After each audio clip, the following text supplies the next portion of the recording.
uma alegria poder estar aqui mais uma vez. Aproveitando você de pé, eu gostaria que você abrisse a sua Bíblia em Eclesiastes. Eclesiastes, capítulo 1. Eclesiastes fica logo após o livro de Provérbios. Nós faremos a leitura do versículo 1 ao versículo 11. Eclesiastes, capítulo 1, versículo 1 ao versículo 11. Diz assim a palavra do Senhor: palavras do pregador, filho de Davi, rei de Jerusalém. Vaidade de vaidade, diz o pregador. Vaidade de vaidade, tudo é vaidade. Que proveito alguém tem de todo o seu trabalho, com que se afadiga debaixo do sol? Geração vai e geração vem, mas a terra permanece para sempre. O sol se levanta e o sol se põe, e volta ao seu lugar, onde nasce de novo. O vento vai para o sul e faz seu giro para o norte, dá voltas e mais voltas, e retorna aos seus circuitos. Todos os rios correm para o mar, e o mar não se enche. Ao lugar para onde correm os rios, para lá eles voltam a correr. Todas as coisas são conceiras tais, que ninguém as pode exprimir. Os olhos não se fartam de ver, nem os ouvidos se enchem de ouvir.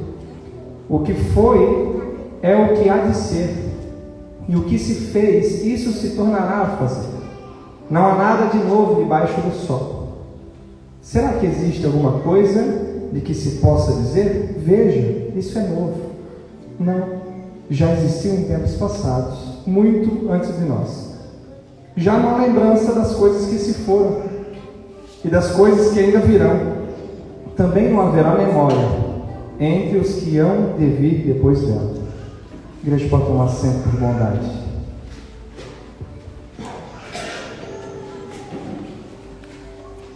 Quando eu preparava esse sermão, há uma semana atrás, eu tive consciência do desafio que é. Entre todas as pregações, creio que Eclesiastes é o livro mais difícil de se pregar. Prova disso é que poucas pregações nós ouvimos sobre esse livro. E o tema que eu pensei para a pregação de hoje é a que está aí no telão, correndo atrás do vento. Eclesiastes, o vazio da vida sem Deus. Eclesiastes é o livro de um homem em crise, um homem sem Deus. Esse homem fala das suas vitórias, das suas conquistas, de tudo o que conseguiu conquistar através da sabedoria. Mas ele também fala do seu pessimismo, do seu otimismo, fala da sua esperança e do seu desespero. Mas esse homem, se você ler ao final do livro, ele não se esquece de Deus. O pregador, que é o nome dado no início do primeiro versículo, o narrador apresenta ele como Salomão, filho de Davi, rei de Jerusalém. E esse rei, esse pregador, ele aconselha os jovens de como viver uma vida digna. E no versículo 7 do capítulo 12 desse livro, ele dá um conselho para a mocidade. Ele fala: lembre do seu Criador nos dias da sua mocidade, antes que o corpo volte ao pó. E no final desse livro, o pregador, ele afirma: de tudo o que se tem ouvido, a suma é: teme a Deus e guarda os seus mandamentos. Muitos rejeitam esse livro. Muitos não pregam sobre esse livro. Muitos dizem que esse livro é depressivo. E em certa parte ele é. Muitos dizem que esse livro nos deixa tristes. E esse é o desafio nessa noite. Eu creio que toda a Bíblia, de Gênesis a Apocalipse, ela é útil para ensinar, repreender, exortar, encorajar. O livro de Eclesiastes, ele vem escancarar nessa noite o vazio de uma vida sem Deus. Salomão, esse mesmo Salomão, ele escreve em Provérbios 13:21: a desgraça persegue os pecadores, mas os justos serão recompensados. É uma palavra animadora, mas esse mesmo Salomão escreve que tudo isto vi nos dias da minha vaidade, há justos que perecem na sua justiça, e ainda os que prolongam os seus dias na sua maldade. Parece contraditório. E a grande verdade é que gente ruim, na maioria das vezes, se dá bem. Essa é a crise que Asaf encontra em Salmo 73. Até quando, Senhor, que o ímpio prosperará? E a grande verdade é que desse lado da eternidade, vencer para o crente às vezes significa perder. E esse livro de Eclesiastes, ele tem um objetivo. Ele vai mostrar, através da observação humana, da razão, da experiência de um homem, que as riquezas, as conquistas, os prazeres, tudo aquilo que enche o nosso coração e alegram os nossos olhos, não preenchem o vazio de uma vida sem Deus. Eclesiastes, ele existe para salvar a minha e a tua vida nessa noite. Salvar a gente de uma vida sem Deus. Eclesiastes vem recalibrar a nossa bússola, nossos desejos, nossas prioridades. E adentrando agora na mensagem, eu gostaria que você mantivesse sua Bíblia aberta, porque nós vamos ver hoje o que significa viver uma vida sem Deus. Viver uma vida sem Deus, para o pregador, para Salomão, é buscar conhecimento, é correr atrás do tempo. Ele fala no versículo 12 do capítulo 1: eu, o pregador, venho sendo rei de Israel em Jerusalém. Dediquei-me a investigar e a informar com sabedoria a respeito de tudo que se faz debaixo do céu. Que enfadonho trabalho Deus impôs aos filhos dos homens, para com ele os afligir. Aqui ele está dizendo que aprender é bom, mas aprender cansa. Pensar dói. Se dedicar ao estudo leva tempo, custa, não só monetariamente, mas emocionalmente, fisicamente, custa o nosso tempo. Ele não está criticando o aprender, ele está dizendo que aprender cansa. Percebe que há 20 anos atrás a ciência estava em um patamar, mas hoje nós vemos a ciência avançando, avançando, avançando. E responda para você mesmo: melhorou tanto assim? As crises humanitárias, a fome, a AIDS, o câncer. Percebe que a ciência avança, mas o nosso mundo ainda é marcado pela miséria, pelo pecado, por doenças que nos tiram da convivência com quem nós amamos. A ciência não consegue explicar a criação do mundo. A ciência prefere ignorar a existência de um Deus. No versículo 14, ele fala: vi todas as obras que se fazem debaixo do sol, e eis que tudo é vaidade, é correr atrás do vento. Aquilo que é torto não pode ser endireitado, e o que falta não pode ser contado. Hoje nós temos a tecnologia na palma de nossas mãos. As distâncias foram encurtadas, mas às vezes dentro da nossa casa, essa mesma tecnologia cria abismos entre pais, entre filhos, entre irmãos, a ponto de cada um comer em seu quarto. Percebe que esse aparelho que está transmitindo esse culto é bênção. Pessoas de todo mundo podem assistir a pregação, mas esse mesmo aparelho faz casais separarem, faz casais traírem. faz negócios escusos, negócios ilegais. E aí, a gente pergunta, como que os antigos viviam sem essas tecnologias? Pensou se a partir de amanhã a gente ficasse sem telefone? Sem internet? Sem carro? Sem água? Sem luz? Mas eu quero te dizer que na igreja primitiva a realidade era exatamente essa. Mas a presença de Deus tomava todo lugar.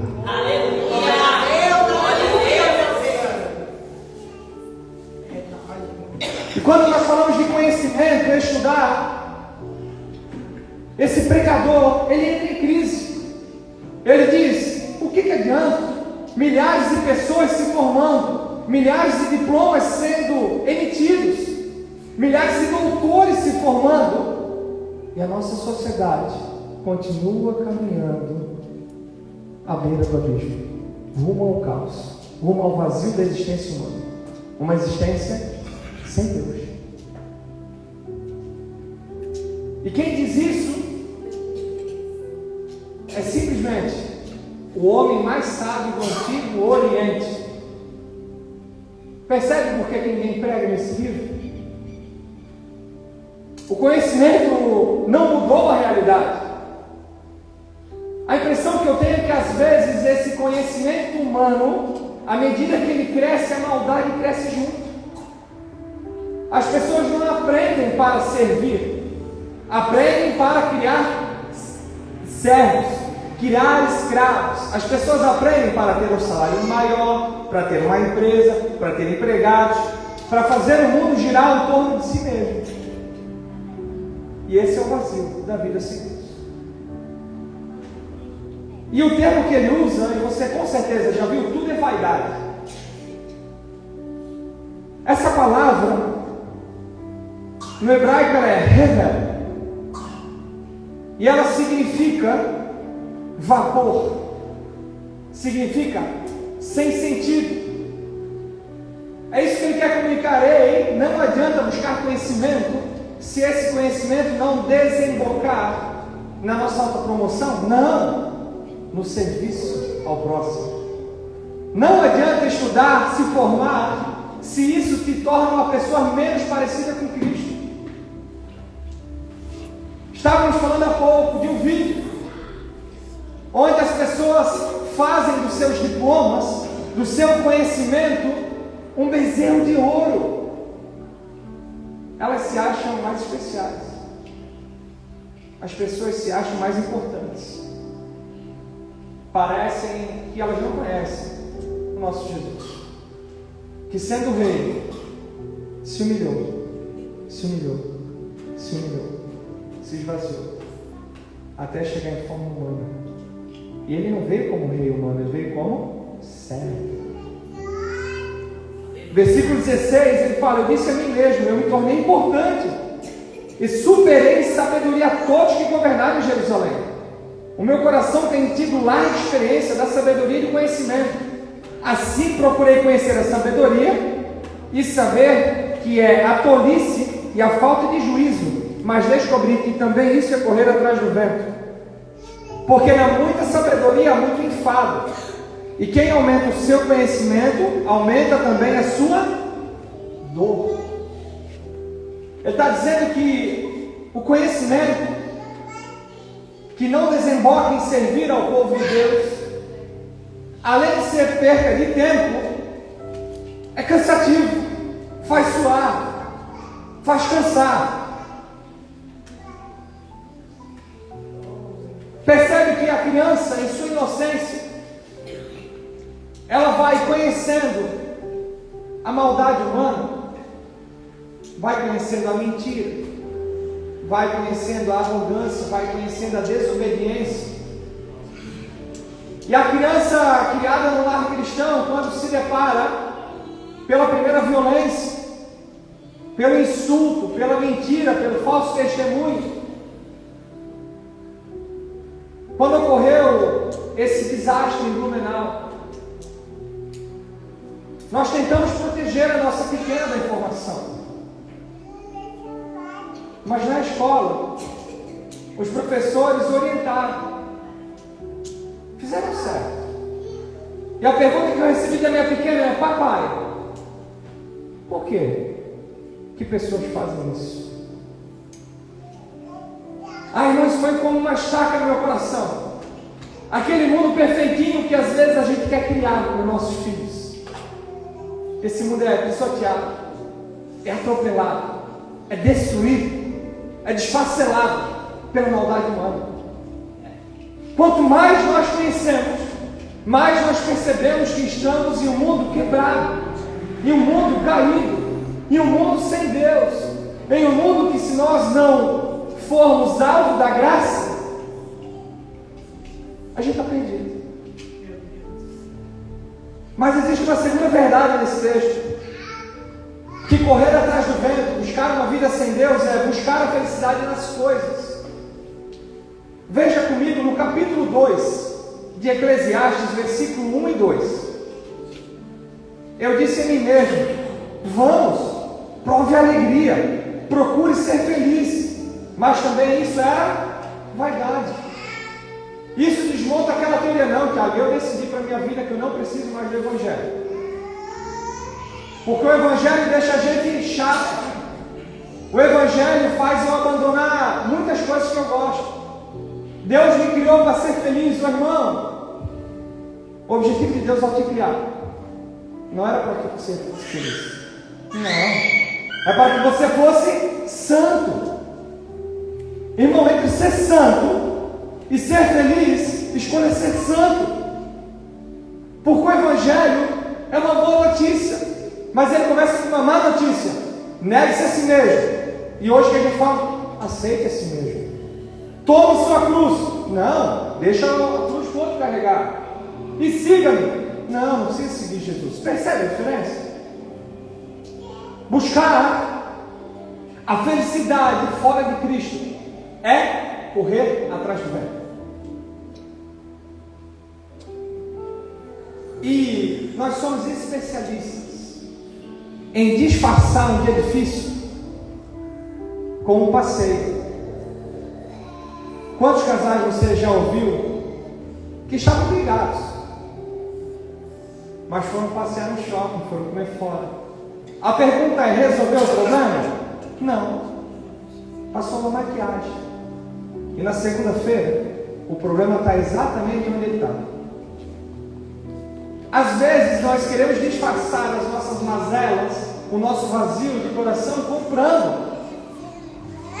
E a gente compra um telefone, compra um computador, compra uma roupa nova. A pergunta é: a gente não se sente alegre? Sim ou não? Sim. Mas percebeu a palavra que eu usei? Alegre. E aí a gente veste a roupa, vai no evento e o vazio continua ali. Muitos compram casas, carros, amontoam riquezas. E se perguntar para a pessoa que está comprando um carro zero: você é feliz? Lógico que sou. Mas depois de 1 mês, 2 meses, o vazio continua lá.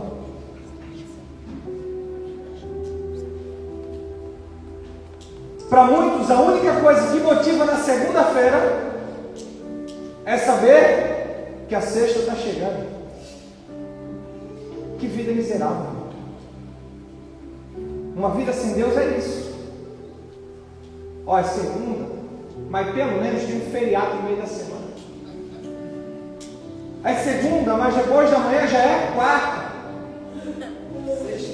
Sextou. Mas existe uma terceira verdade. A primeira verdade, para você ver se você está atento, é buscar conhecimento sem Deus. A segunda verdade é buscar felicidade fora de Cristo. E a terceira verdade é buscar a felicidade nos vícios, nos prazeres, na bebida. Olha só o versículo 3 do capítulo 2 de Eclesiastes. Resolvi no meu coração entregar-me ao vinho, sem deixar me ligar pela sabedoria. Percebe a contradição? Ele decidiu no coração se entregar o quê? Ao vinho, à bebida, sem deixar a sabedoria.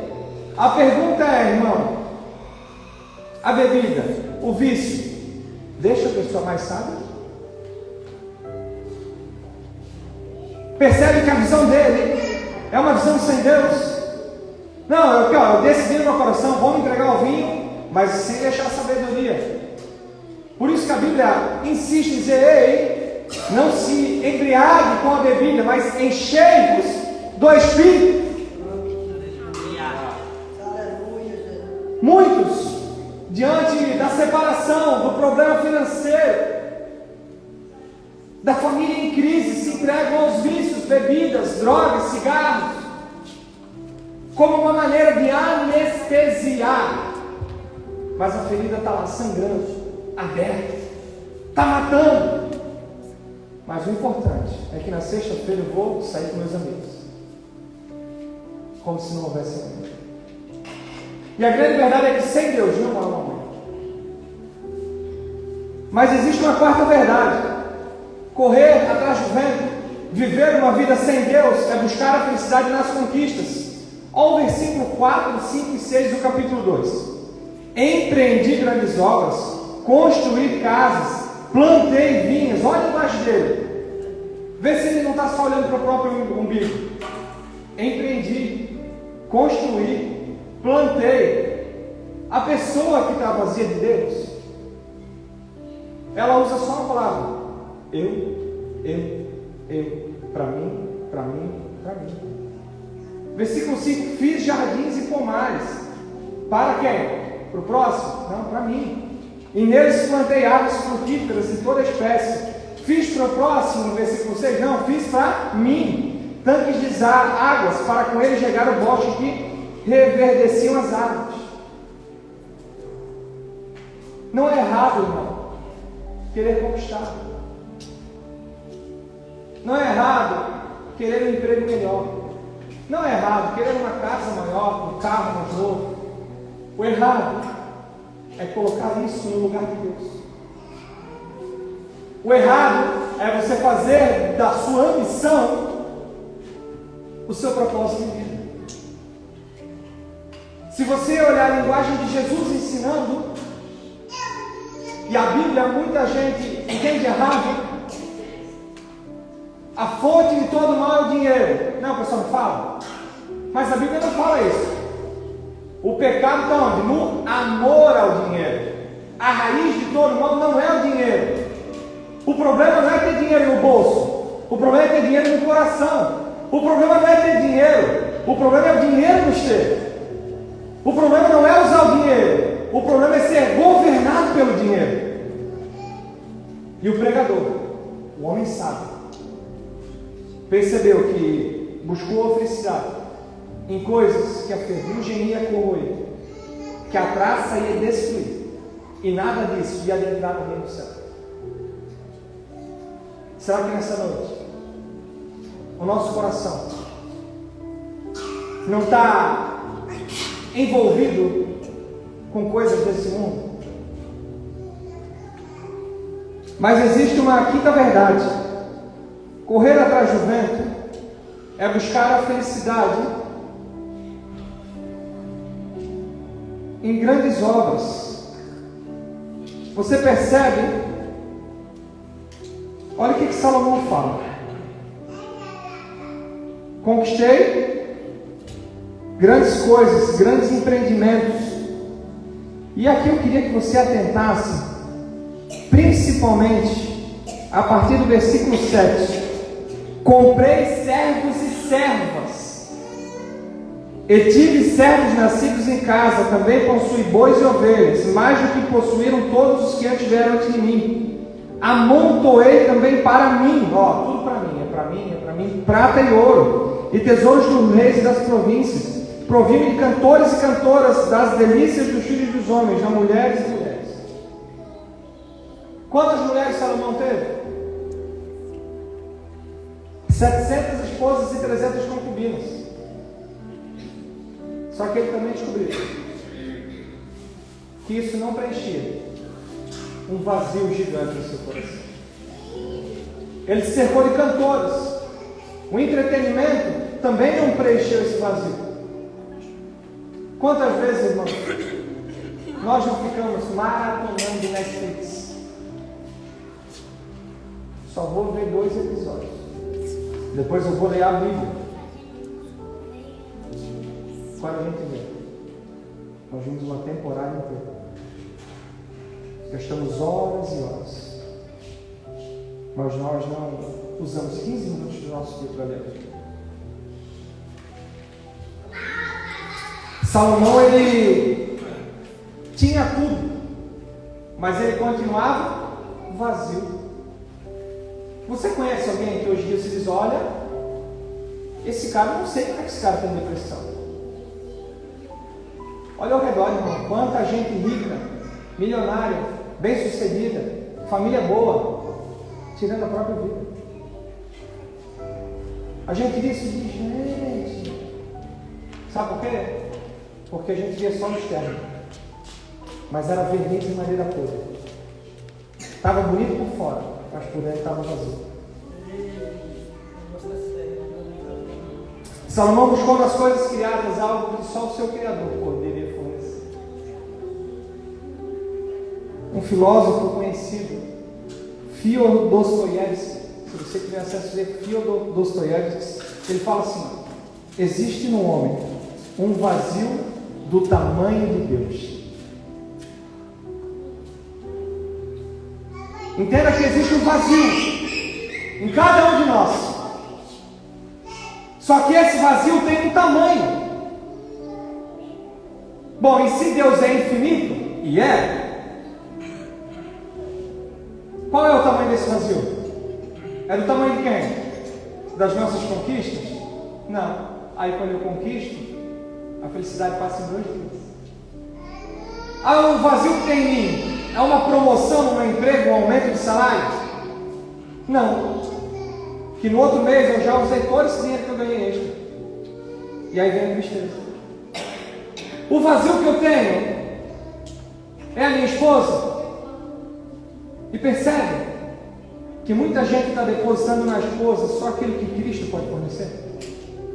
Muita gente deposita nos filhos só o que Cristo pode fornecer. E aí o luto chega, o luto vem, e pessoas abandonam a fé, porque existia um vazio, só que elas ocuparam com a coisa errada. Mas existe ainda, e eu creio que é o mais perigoso de todas as buscas, buscar a felicidade no seu ego. Olha o versículo 9 e 10 do capítulo 2. Eu me tornei importante, superei todos os que viveram antes de mim, e a minha sabedoria nunca me abandonou. Tudo aquilo que os meus olhos desejaram, eu não lhes neguei, nem privei o meu coração de coisa alguma, pois eu me alegrava com todas as minhas fadigas, e isso era recompensa por todas elas. Você percebe que ele acabou de se contradizer? Versículos atrás ele disse: ó, tudo é correr atrás do vento, tudo é vaidade, não tem propósito. E aqui ele diz: não, eu sou muito sábio, eu sou muito importante, tudo aquilo que eu quis eu conquistei. E o pior é que ele encara isso como sabedoria, irmão. Mas na ótica de Jesus se os teus olhos te fazem pecar, pega aí. Mas para Salomão não, diz: não, eu sou sábio. Por quê? Porque tudo que eu quero eu tenho. Ele é um crente mimado, que se não der a paz do Senhor para mim no culto, eu vou para outra igreja. Olha, se não me visitar e for na casa do irmão, não vou mais. Se eu for num culto e Deus não me abençoar, eu troco de Deus. Salomão está fazendo uma avaliação errada dele mesmo. E aí, a partir do versículo 11 do capítulo 2, Deus vem e esmaga a realidade de Salomão.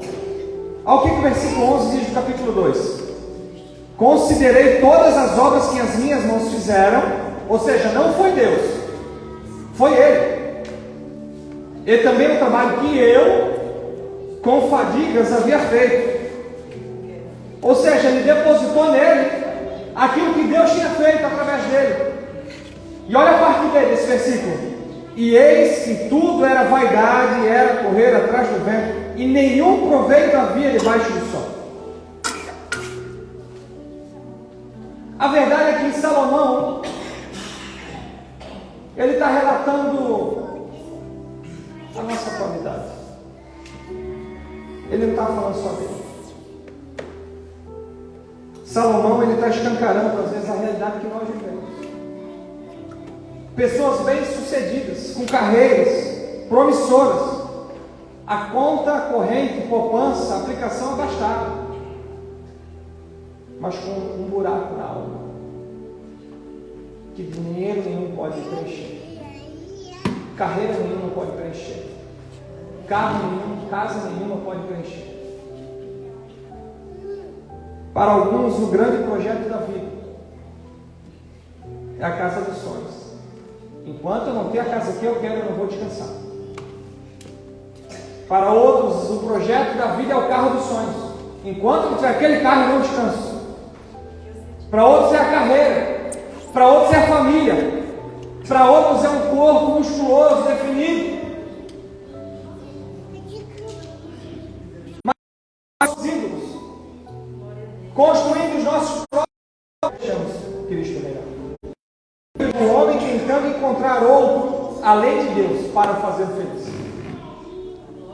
Agostinho de Hipona fala: fizeste o Senhor para ti, e o nosso coração anda inquieto enquanto não descansar em ti. Percebe que às vezes a gente cansa buscando aquilo que éramos para depositar aos pés do Senhor. Eu preciso encerrar e quero fazer algumas aplicações para o nosso coração. Não entenda mal. Não vim aqui pregar hoje. O Tiago disse que é para parar de buscar as coisas, eu vou largar meu emprego. Eu não quero mais casa, não quero mais carro. Porque o Tiago disse, não é isso que eu estou dizendo. A pergunta que eu fiz é: que lugar isso ocupa no teu coração? E aí, quando faltam as palavras, Martinho Lutero fala: ei, queres que eu mostre o Deus de alguém? Mostra-me como ele ocupa o tempo dele. Sabe o que isso quer dizer? Se a gente não tiver coragem de falar, abra a sua agenda. A sua agenda. O que mais ocupa espaço na sua agenda é o seu Deus. O problema é depositar esperança em coisas que vão ser corroídas aqui nessa terra. É adorar o Deus errado. Isso explica esse vazio em nossa geração, que buscam felicidades em coisas que são passageiras. Pessoas que, na linguagem de Tiago, pessoas com a mente dividida. Estou feliz hoje, amanhã não estou. Estou feliz hoje, amanhã. Minha fé está aqui hoje, amanhã estou no inferno. Hoje estou no céu, amanhã estou... Não, irmão. O normal para o crente é depositar a felicidade em aquele que não muda e nunca mudará. Em Cristo. É na volta do Cristo.